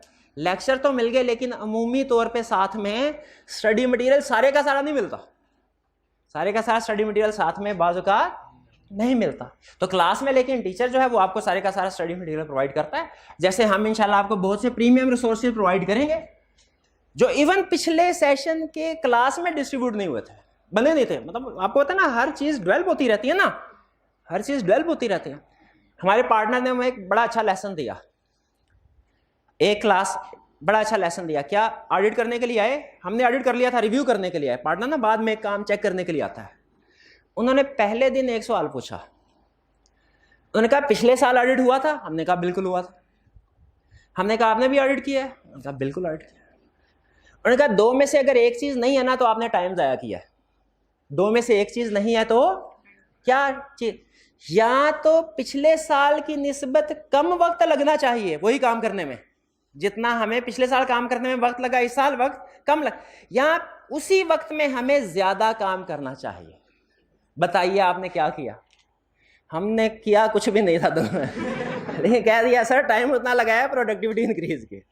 ठीक है, तो याद रखिए जो सब्जेक्ट है ना, इसकी हर सेशन में डेवलपमेंट होती है, हर टीचर के। मेरा नॉलेज वो नहीं था इस पिछले सेशन में जो इसमें, इवन जो उस्ताद होता है ना रोज पढ़ता है, मेरा आज जो नॉलेज है ना कल वो नहीं था, और जो आज नॉलेज है ना कल ये नहीं होगा, क्योंकि मैं हो सकता है रात को जाके 2 घंटे पढ़ूं, कोई नई चीज मेरे जहन में आ जाए, ठीक है, कोई नई एग्जाम्पल आ जाए। तो इसलिए याद रखें हर सब्जेक्ट में डेवलपमेंट होती रहती है, तो उससे हम फिर प्रीमियम रिसोर्सेज बनाते रहते हैं। वो आपके साथ शेयर होंगे जो पिछले सेशन में नहीं थे। इसका यह मतलब नहीं है पिछले सेशन में सही नहीं पढ़ाया था, इसका मतलब क्या है कि पिछले सेशन से भी ज्यादा बेहतर तरीके से पढ़ाने की कोशिश करता है हर टीचर, तो वो आपको इस सेशन में क्वालिटी मिलेगी। फिर यूट्यूब पे ले लिया लेक्चर, सवाल है किससे पूछे भाई, उधर कोई है ये कहने वाला, क्या पूछोगे नहीं तो सीखोगे कैसे? और यूट्यूब पे है कोई बैठा हुआ जो आपके सवाल का जवाब दे ले? नहीं है, ठीक। फिर किससे पूछना पड़ेगा? अपने दोस्त से, अपने दोस्त से, और दोस्त से बड़े छोड़े वो खुद बेचारा सीख रहा है, वो खुद बेचारा जितना उसका नॉलेज है उतना जवाब देगा। आगे चलते हैं। और टेस्ट, और ये सबसे अहम चीज, यूट्यूब पे लेक्चर ले लिए, टेस्ट कब देंगे, किसको देंगे, किसको चेक करवाएंगे, फीडबैक कहां से लेंगे? नहीं ले सकते ना, ले सकते। और फिर इलीगल और अनएथिकल तो है ही। अच्छा अब ये देखें, ये सारी चीजें क्या मैं इसलिए कह रहा हूं ऑनलाइन वाले स्टूडेंट्स को, कि इसलिए कह रहा हूं कि वो यूट्यूब वाले लेक्चर ना ले, पैसे दें मेरे पास आए, पैसे देंगे जेब में आएंगे, इसलिए कह रहा हूं, थोड़ा थोड़ा इसलिए भी कह रहा हूं। लेकिन बड़ी वजह ये नहीं, मेरी अगर वजह ये होती ना आपको, तो मैं रजिस्ट्रेशन से पहले 1 महीना 1.5 महीना पहले, आप माशाल्लाह खुद समझदार है, प्रोफेशनल बॉडी के स्टूडेंट है, बीए के स्टूडेंट नहीं, सीए के स्टूडेंट है, अगर मेरा ये पर्पस होता ना, मैं यही वीडियो आज से महीना पहले लगा के फेसबुक पे यूट्यूब पे वायरल की होती मैंने, कि भाई आओ यूट्यूब के लेक्चर ना लेना मेरे पास। नहीं की, क्यों नहीं की? स्टूडेंट अपना डिसीजन कर, अब तकरीबन सारे लोग डिसीजन कर चुके हैं। अब मेरी इस इंफॉर्मेशन से किसी का डिसीजन तो चेंज नहीं हो, जो ऑनलाइन में स्टूडेंट बैठा हुआ है भाई वो रजिस्ट्रेशन करवा चुका है तभी ये लेक्चर देख रहा है ना, तो मैं सिर्फ उस स्टूडेंट को कॉन्फिडेंस देने जा रहा हूं इस बात से कि आपने अगर 16,000 पे किया है, 18 जितनी भी फीस है, और कोई दूसरा आपका साथी या फ्री में लेक्चर ले रहा है, तो आप में और उसमें जमीन आसमान का फर्क है। आप सुकून के साथ रिलैक्स होकर रात को सो सकते हैं कि भाई मेरे सिलेबस में जो भी चीज चेंज हुआ मुझे सर करवाएंगे, मुझे जो भी प्रैक्टिस की जरूरत है, किस टॉपिक की कितनी प्रैक्टिस की जरूरत है, सर ने असेसमेंट किया सर करवाएंगे, मेरा टाइमली सिलेबस कंप्लीशन सर ने इंश्योर करना है, टेस्टिंग मेरी किस लेवल पे चाहिए मुझे करंट पैटर्न के मुताबिक सर को पता है, सर ने प्लानिंग की है, टेस्ट सर ने बनाए हुए हैं, सुकून से सो सकते हैं। ऑनलाइन स्टूडेंट उसने पैसे बचा, लेकिन उसकी एफर्ट बहुत ज्यादा लगती है और वो बहुत टेंशन में भी होता है, उसकी जिंदगी में अनसर्टेनिटी होती है। ये इस स्टूडेंट की जिंदगी में अनसर्टेनिटी नहीं है ये वाली, कम से कम ये वाली नहीं है। तो ये फर्क बताया आपको, कुछ समझ आया आपको? चलिए आगे चलते हैं। मेजर रीजन ऑफ फेलियर, ठीक है, एक तो एग्जामिनर कमेंट भी बता देता है, एग्जामिनर कमेंट्स पता ना आपको क्या होते हैं, लेकिन तब तक तो वक्त गुजर चुका होता है, आपको भी पहले दिन बता रहा हूं, ठीक है, ताकि आप ये ना कि सर बाद में बताएं। रीडन प्रैक्टिस नहीं करते काउंटिंग के पेपर की तरह, बताया ना, काउंटिंग के पेपर की तरह रीडन प्रैक्टिस भाई लिखेंगे नहीं तो कैसे प्रेजेंटेशन आएगी, आपको प्रेजेंटेशन नहीं सीख सकते, लिखेंगे तो पता चलेगा ना कि केस स्टडी को किस तरीके से प्रेजेंट करना है। रिक्वायरमेंट को अंडरस्टैंड नहीं करते, रिक्वायरमेंट, अच्छा हमारा सीए का जो रिप्रोडक्शन का रेटिव वाला क्वेश्चन है ना, ये भी सीधा क्वेश्चन नहीं होता, रिप्रोडक्शन के क्वेश्चन में भी घुमाता है। छोटी सी एग्जांपल बताऊं आपको, क्वेश्चन पूछ रहा हूं, what procedure would you perform to become a chartered accountant? क्या पूछा है? चार्टर्ड अकाउंटेंट बनने के लिए क्या करोगे? सर मैं दिन रात एक करूंगा, मेहनत करूंगा, ऑडिट 2 घंटे पढ़ूंगा, वीकली टेस्ट दूंगा, केस स्टडीज को रिटन फॉर्म में अटेम्प्ट करूंगा, जो चीज समझ में नहीं आएगी आपसे सवाल पूछूंगा, ये सारे टू बिकम चार्ट। अगली टर्न में सवाल पूछा, what procedure would you perform on becoming chartered accountant? भाई वही सवाल हुआ, वही सवाल नहीं हुआ, जमीन आसमान का फर्क है, एक लफ्ज चेंज किया, 2 को ऑन कर दिया। अब क्या सवाल हुआ, आप क्या प्रोसीजर परफॉर्म करेंगे चार्टर्ड अकाउंटेंट बनने के बाद? सर कभी भी केस स्टडी टाइम नहीं करूंगा, आप कभी भी कोई लेक्चर नहीं लूंगा, ठीक है, अब गाड़ी में याशिया करूंगा, इसीलिए तो सीए में आया था, पर एक लफ्ज चेंज हुआ, ठीक है। और ये है रिप्रोडक्शन, ये केस स्टडी नहीं है, इसमें भी मार खा जाते हैं, रिक्वायरमेंट को सही तरीके से नहीं समझते। सुनने 6 महीने की तैयारी एक तरफ, 3 घंटे का पेपर अटेम्प्ट करना एक तरफ, 6 महीने की आपने देखा ना, 6 महीने दिन रात एक करते हैं, बाजू का पेपर में कुछ ऊंच नीच हो, तबीयत खराब हो जाती है, परफॉर्म अच्छा नहीं कर पाते, फर्क 6 महीने की तैयारी एक तरफ, 3 घंटे का पेपर एक तरफ। अगली बात सुने, 3 घंटे का पेपर एक तरफ, वो जो 20 मिनट रिक्वायरमेंट को रीड करते हुए आप लगाते हैं वो एक तरफ। जिसने रिक्वायरमेंट को सही समझ लिया ना, उसका पेपर इंशाल्लाह पास। इस लेवल पे ऐसे स्टूडेंट नहीं है जो मेहनत ना करता, वो पीआरसी में छांटी हो जाती है। इस लेवल पे वो स्टूडेंट फेल होता है जो रिक्वायरमेंट को सही तरीके से नहीं पढ़ता, ठीक है। इसमें काउंटिंग में और ऑडिट में रिक्वायरमेंट का फर्क, अकाउंटिंग में आप क्वेश्चन को देख के ना, देख के शक्ल आपको अंदाजा हो जाता है, ऊपर ट्रायल बैलेंस, नीचे अदर इंफॉर्मेशन, हो ना हो इनकम स्टेटमेंट बैलेंस शीट पूछी होगी, वही पूछी होती है, वही पूछ। शुरू में कहा अकाउंटेंट ने गलतियां की हैं, ये वाली आपके नीचे फॉरन रिक्वायरमेंट ज़हन में आ गई, रेक्टिफाइंग एंट्री पूछ रहा होगा, वही पूछ रहा होता है। ऑडिट में ऐसे नहीं होगा, सेम इंफॉर्मेशन 4 टॉपिक्स में टेस्ट हो सकती है, अब यहाँ पे चूंकि काउंटिंग कर करके वही माइंड बना होता है, हम कहते हैं अच्छा इस तरह की इंफॉर्मेशन में इस तरह का सवाल होता था, एग्जाम में भी यही पूछा होगा। रिक्वायरमेंट चेंज होती है। तो रिक्वायरमेंट सबसे अहम चीज होगी एग्जाम में आपकी। किधर की रिक्वायरमेंट? ये रिक्वायरमेंट।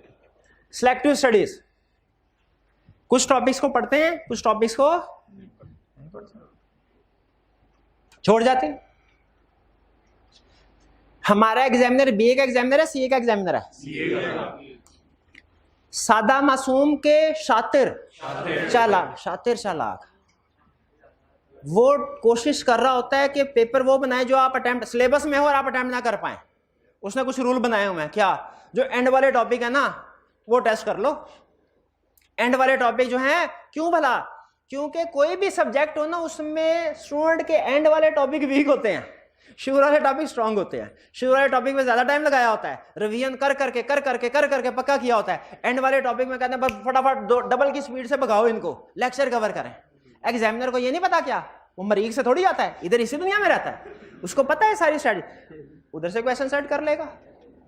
तो सिलेक्टिव स्टडी हमने कभी नहीं करनी है। ये तो आपको एक्सपीरियंस हो गया होगा कि जो टॉपिक छोड़ते हैं एग्जाम में वही, ये इत्तेफाक नहीं होता, इसके पीछे रिसर्च होती है। किसकी? एग्जामिनर की। ठीक है, कि स्टूडेंट ने कौन कौन सा टॉपिक छोड़ा होगा उसमें टेस्ट कर। और भी असूल है कुछ, आपको बाद में पता, जिसमें स्टूडेंट की परफॉर्मेंस वीक होती है उन टॉपिक्स को बार बार टेस्ट करता है। लेकिन आप बेफिक्र हैं, जिस तरह एग्जामिनर स्टूडेंट की रिसर्च करके बैठा है ना, वो हम उस्ताद एग्जामिनर की रिसर्च करके बैठे हैं। एग्जामिनर का माइंड डीकोड करके नहीं, ये मकसद नहीं, लेकिन आपने अमल करना है जो उस्ताद कहे। एब्सेंटीज्म छुट्टी कर ले। सीए और बीए में बहुत से फर्क है, उनमें से एक फर्क ये भी है, सीए में एक छुट्टी करेंगे ना आपके पास होने का चांस 2% कम हो जाएगा, 2% कम हो जाएगा। इसमें मैं डिबेट नहीं कर रहा कि कैसे कैलकुलेट किया है मैंने, इस पर डिबेट नहीं कर रहा, लेकिन ये है तकरीबन 2% आपका एक दिन छुट्टी करने से 2% कम हो जाएगा। क्योंकि 100 लेक्चर हैं, 50 छुट्टियां करेंगे तो बाकी 50 नंबर नहीं ले सकेंगे ना, एक नंबर की गलती तो करेंगे, 49 मार्क्स के साथ पास नहीं हो सकेंगे। Simple rule. Mobile phone class में इस्तेमाल नहीं करना, नहीं मोबाइल करना, रीजन ऑफ फेलियर पढ़ रहे हैं ना, स्ट्रेटजीज ऑफ पासिंग थोड़ी पढ़ रहे हैं। तो मोबाइल फोन इस्तेमाल करने वाला फेल होगा। दूसरों के सवाल को नहीं सुनना, ये तो इसका सवाल है, मेरा सवाल थोड़ी है। मैं तो ऑडिट के किसी और ही लेवल पे हूं, मेरे तो कुछ और ही सवाल होंगे। और एग्जैक्टली आप यकीन नहीं करेंगे 45 सेकंड के बाद वही सवाल दोबारा कोई दूसरा स्टूडेंट पूछ रहा होता है, वही सवाल। क्यों? जिस वक्त वो सवाल पूछ रहा था मैंने कहा अच्छा ये 20 सेकंड लगाएगा सवाल पूछने में, सर 1 मिनट लगाएंगे जवाब देने में, 1.5 मिनट है मेरे पास, निकाल भाई मोबाइल, मैसेज ही देख लो 1.5 मिनट में, वही सवाल पूछ रहे होता है। तो आपका क्या ख्याल है, मैं जवाब दे देता हूँ मैं कभी कभी जवाब नहीं देता, अक्सर दे देता हूं, लेकिन जब देता हूं तो क्लास भी करता हूं। क्लास होनी चाहिए ना, जिसने सारी क्लास का टाइम ज़ाया किया। नॉट अटेम्प्टिंग वीकली टेस्ट, ये बता दिया हुआ है। How much effort is required to pass this paper, इस पेपर को पास करने के लिए कितनी एफर्ट की जरूरत है? 2 घंटे डेली पढ़ना है घर में, इसमें क्लास का टाइम शामिल नहीं है। ये ना कि 1.25 घंटा क्लास होगा बाकी 45 मिनट पढ़ने हैं, क्लास का टाइम शामिल नहीं है। होम असाइनमेंट आपको दी जाएगी डेली, आपने जैसे काउंटिंग के टीचर देते हैं होम असाइनमेंट, करते हैं ना, ऑडिट के टीचर आपको होम असाइनमेंट देंगे, वो भी करनी है। वीकली टेस्ट देने हैं, संडेज को रिवीजन करने हैं। ठीक है, स्टडी मटेरियल क्या होगा? 2 ऑप्शंस, एक आई कैप का स्टडी टेक्स्ट है, क्वेश्चन बैंक है। आई कैप का स्टडी टेक्स्ट है, क्वेश्चन बैंक है, ये स्टडी मटेरियल। दूसरा क्या है? इंस्ट्रक्टर का, आपके भाई का किताब होगी, वॉल्यूम 1 और वॉल्यूम 2। वॉल्यूम 1 पूरा स्टडी टेक्स्ट, क्वेश्चंस भी होंगे उसमें। वॉल्यूम 2 में एडिशनल प्रैक्टिस की, स्टडीज की एडिशनल प्रैक्टिस। हाँ जी, स्टूडेंट क्या कहते हैं, सर वॉल्यूम 1 में सारे कंसेप्ट, सारे चैप्टर? हाँ जी, वॉल्यूम 1 में सारे चैप्टर्स हैं, कोई कंसेप्ट मिसिंग तो नहीं। सर वो काउंटिंग में ऐसे होता है कि कुछ टॉपिक वॉल्यूम 1 में होते हैं, कुछ वॉल्यूम 2 में होते हैं, आपके सारे एक ही बुक में है? हाँ जी, हमारे सारे एक ही बुक में है। तो सर वॉल्यूम 2 की क्या जरूरत है? वॉल्यूम 2 की जरूरत इसलिए थी जितना गुड़ उतना मीठा, जितनी प्रैक्टिस करेंगे पास होने का चांस बढ़ता जाएगा, बढ़ता जाएगा। वॉल्यूम 2 सर, लेकिन फिर इसका मतलब है वॉल्यूम 1 करने सिलेबस पूरा हो जाएगा, मैं वॉल्यूम 2 नहीं करूंगा।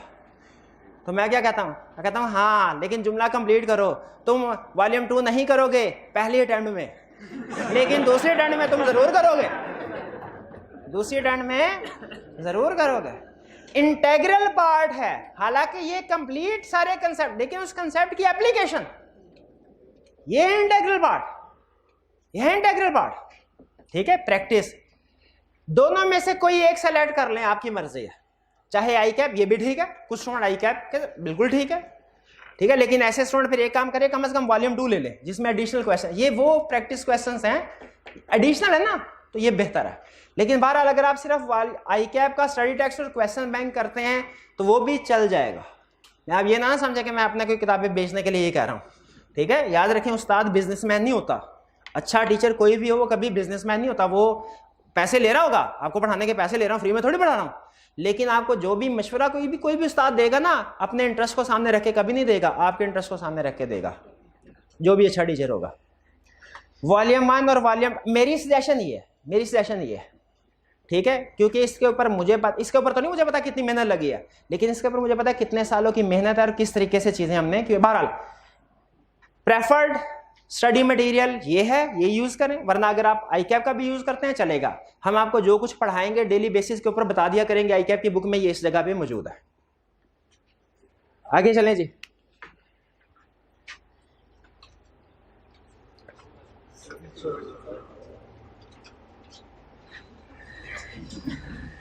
सर्विसेज, क्या सर्विसेज मिलेंगी?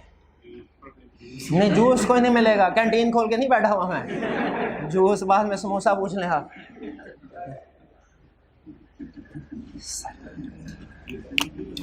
समझा ये जाता है कि कोई भी जो पढ़ाना है ना, पढ़ाना, अब असल में ना दुनिया हो चुकी है 3G 4G 5G, टीचिंग वो 2G के ज़माने में। समझा जाता है कि अभी भी जो टीचिंग है ना, इसका मतलब क्या है, लेक्चर आके देना है, उस्ताद ने लेक्चर आके देना है। और अगर कोई उस्ताद मेहनती होगा तो साथ में नोट्स भी बना के दे देगा स्टूडेंट की ज़िंदगी को थोड़ा आसान करने के लिए। ये आज से कोई 40-50 साल पहले की अप्रोच है।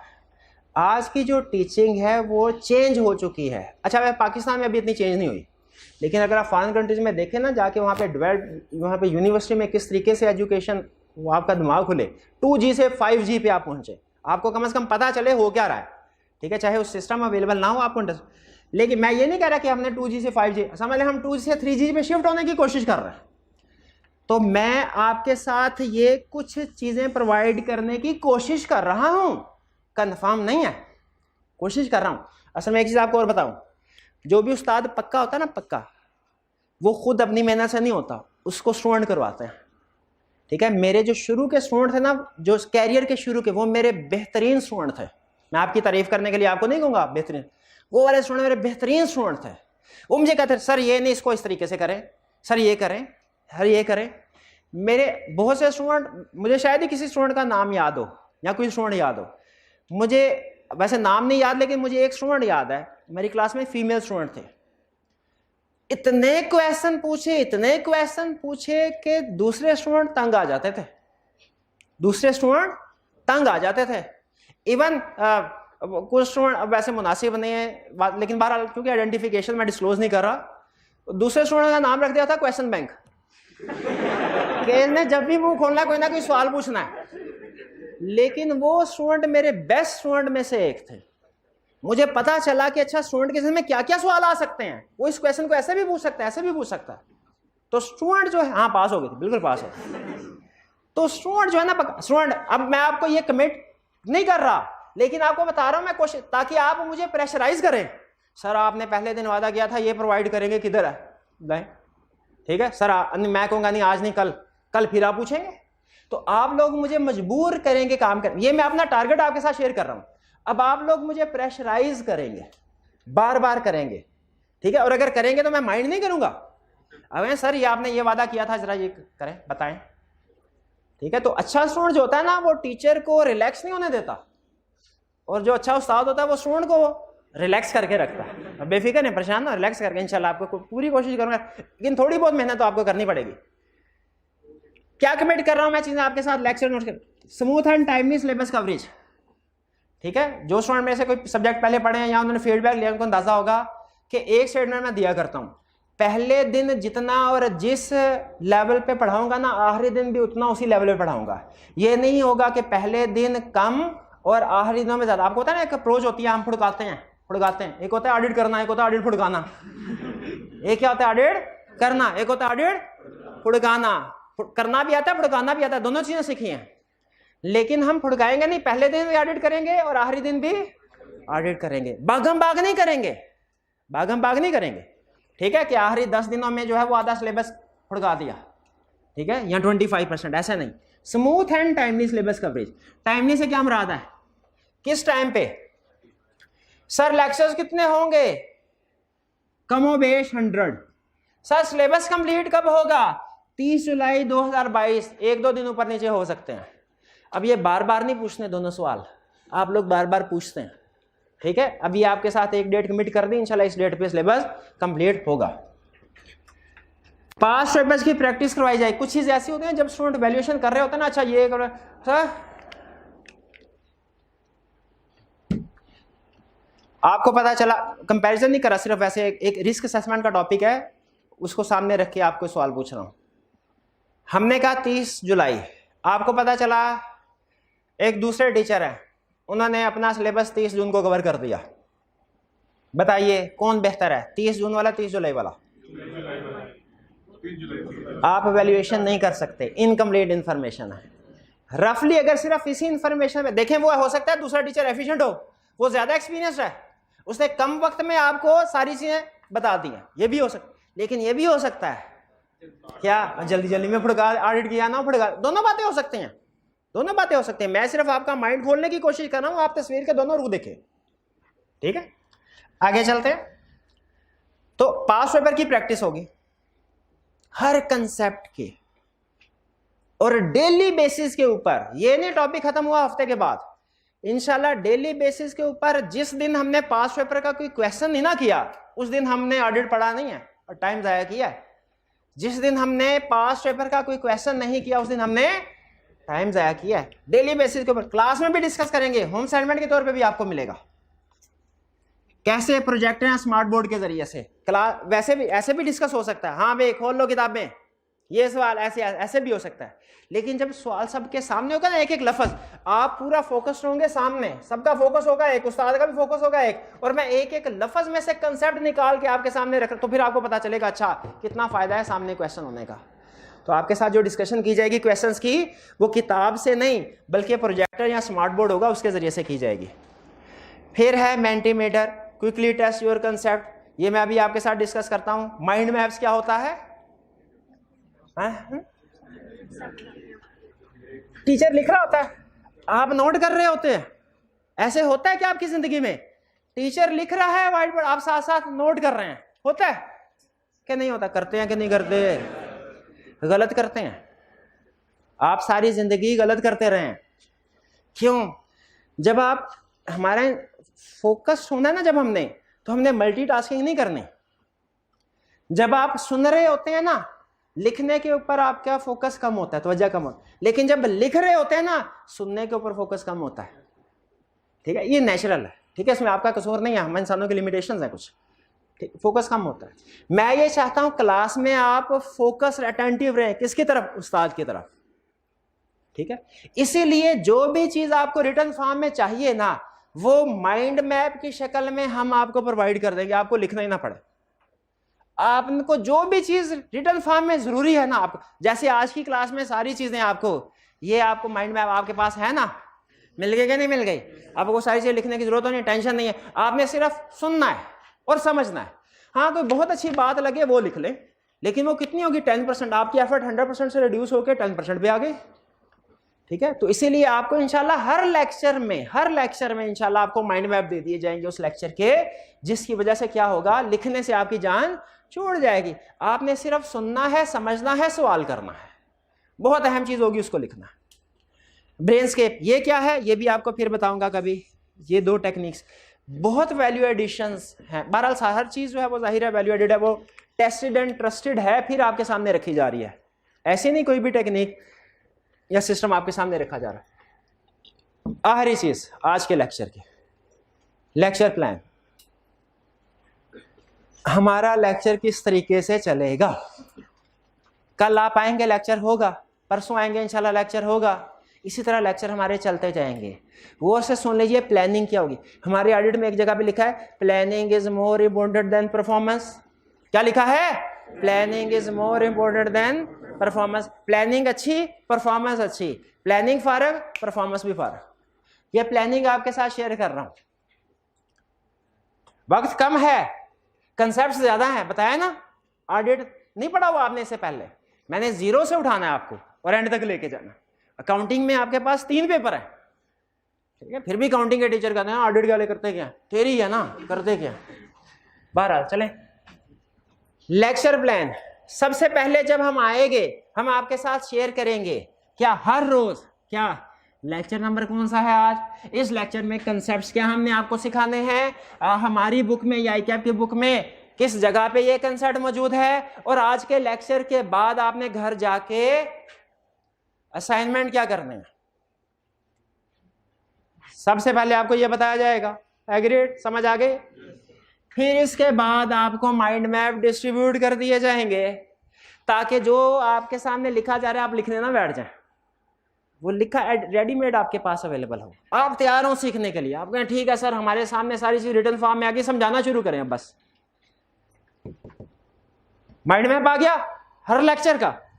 फिर इसके बाद इससे आपका टाइम बचा है ताकि आप फोकस्ड हो सकें, अटेंटिव हो सके उस्ताद की तरफ। फिर लेक्चर का ओवरव्यू दिया जाएगा कि ये लेक्चर में जो आज हम चीज समझने जा रहे हैं ये क्या है, ये क्यों है, क्यों सीख रहे हैं हम, हमारे एड में इसकी क्या सिग्निफिकेंस है। फिर उसकी डिस्कशन होगी, और डिस्कशन में हम कुछ क्लासिक केस स्टडीज को डिस्कस करेंगे। ठीक है, कुछ क्लासिक केस स्टडीज को डिस्कस करेंगे। इन कंसेप्ट्स की एक्सप्लेनेशन होगी, क्वेश्चन समझ, इन दोनों को इकट्ठा समझा रहा हूं। सबसे पहले मैं क्लास में आऊंगा, आपको बताऊंगा आज ये 2 कंसेप्ट पढ़ने हैं हमने, इस वजह से कि हमारे एड में ये इसलिए जरूरी है। फिर कंसेप्ट पढ़ाने से पहले कोई ना कोई 1-2 कहानियां आपको सुनाऊंगा, उन कहानियों में कोई ना कोई लेसन होगा और वो रियल वर्ल्ड केस स्टडीज होंगी। देखिए केस स्टडी सीखने से, अटेम्प्ट करने से पहले उसको सीखना समझना जरूरी है। तो आपको जब जो भी चीज सिखाई जाएगी ना, जब तक आपको ये ना बताया जाए कि ये प्रैक्टिकल लाइफ में किस तरीके से अप्लाई होती है, आपको सही समझ नहीं आएगी। ठीक है, तो आपको डिफरेंट केस स्टडीज बताई जाएंगी जो रियल वर्ल्ड में से एक्सट्रैक्ट करके आप उसमें से कुछ लेसन निकलेंगे जो उस लेक्चर से रिलेट कर रहे होंगे। इससे क्या होगा कि मैं कंसेप्ट भी सिखा रहा हूँ आपको कहानी की शक्ल में।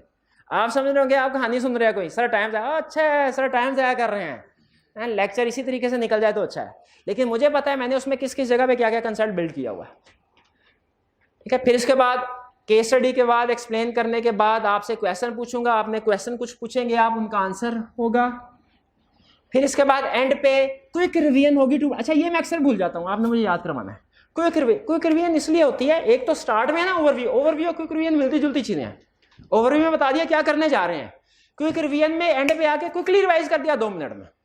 ये 2 मिनट में रिवाइज किया आपके लिए किस लिए, आपको पता चल जाए आप कि इस सारे लेक्चर में जो अहम चीजें डिस्कस हुई हैं, सर ने आखिरी 2 मिनट की बातें अगर आपको समझ आ गई तो इसका मतलब है सारा लेक्चर समझ आ गया। और खासतौर पे जो ऑनलाइन वाले स्टूडेंट्स हैं इनके लिए ये क्विक 2 मिनट इसलिए जरूरी है कि कभी अगर आपने वीकेंड पे रिवीजन करनी है तो आप नोट कर लें कि इस लेक्चर के जो 2 मिनट रिवीजन है ना, ये यहाँ से लेके इस वक्त के दरमियान में है। आपने वीकेंड पे रिवीजन करनी है, पूरा लेक्चर ना सुने, क्या करें सिर्फ उन्हें 2 मिनट को सुन लें। ऑनलाइन वाले स्टूडेंट्स उनकी क्विक रिवीजन हो जाएगी, भी अच्छी चीज है कि नहीं? ठीक है ना, आगे चलें। सेल्फ इवैल्यूएशन टेस्ट होंगे इमीडिएट फीडबैक के साथ, और फिर प्राइस होगा। मेरा एक टारगेट है, क्या टारगेट है हमारा? स्टूडेंट जो है ना, क्लास एक होता है पढ़ाना, उस्ताद आया पढ़ाया चला गया, जिम्मेदारी पूरी। जब मैं जूनियर टीचर था ना शुरू में, तो मैं कहता था पढ़ाना भी है समझाना भी है, काफी अरसा इस पे काम कर। अब मैं 3G से 2G से मैं 3G पे आ गया। अब मैं कहता हूँ क्लास में पढ़ाना भी है क्लास में समझाना भी है, क्लास में याद भी करवाना है। जब आप घर जाए ना, आपको ये टेंशन ना हो कि मैंने याद करना है, बल्कि ये टेंशन हो जो होम असाइनमेंट है ना, ये जल्द से जल्द करने हैं। ठीक है, तो याद करवाने के लिए कुछ टेक्निक्स निकाल रहे हैं हमने, वो मैं आपके साथ शेयर करूंगा। अभी तो इतना टाइम नहीं है, कल के लेक्चर में या आइंदा जब इसको इंप्लीमेंट करेंगे तब। तो याद रखिए, क्लास के अंदर ही एंड पे आपका टेस्ट होगा, 10-12 मिनट में टेस्ट होगा, इमीडिएटली आपको फीडबैक मिलेगा। और वो इस तरीके से मैं ड्राफ्ट करूंगा कि आपके कंसेप्ट आपको याद, आपको पता नहीं चलेगा लेकिन याद होते जाएंगे आपको। ठीक है, वो मेरी जिम्मेदारी है, मेरा काम है। 5 रुपए की डिस्कशन होगी, फिर जब कोई कंसेप्ट खत्म हो जाएगा, और फिर रिवीजन होगी ब्रेनस्केप। ये कुछ चीजें ना, जैसे ये ब्रेनस्केप क्या है, ये मेंटीमीटर वगैरह क्या, ये मैं अभी होल्ड पे कर रहा हूँ। ये आज के लेक्चर में आपको एक्सप्लेन नहीं कर रहा, ये आपको करके दिखाऊंगा तो पता चलेगा। कुछ चीजें होती है ना इंसान कर, आपको मैंने बताया था ये ऑडिट प्रैक्टिकल सब्जेक्ट है, प्रैक्टिकल सब्जेक्ट है ना। इसका मतलब क्या, ये पढ़ के नहीं आता। क्लास के स्टार्ट में लिखा था, मैंने कहा लिखा था प्रैक्टिकल, प्रैक्टिकल लिखा हुआ था ना। ये पढ़ के नहीं आता, ये करके आता है। जब तक केस स्टडी नहीं करेंगे ना, आपको पता नहीं चलेगा सब्जेक्ट का। जब केस स्टडी क्लास में डिस्कस नहीं होगी, जब तक केस स्टडी अपने हाथ से नहीं करेंगे, आपको पता नहीं चलेगा, ये करके आता है। तो उसी तरह ये जो टेक्नोलॉजी है ना, ये आपको मैं बताऊंगा नहीं, ये सुन के नहीं, ये करके आएगा।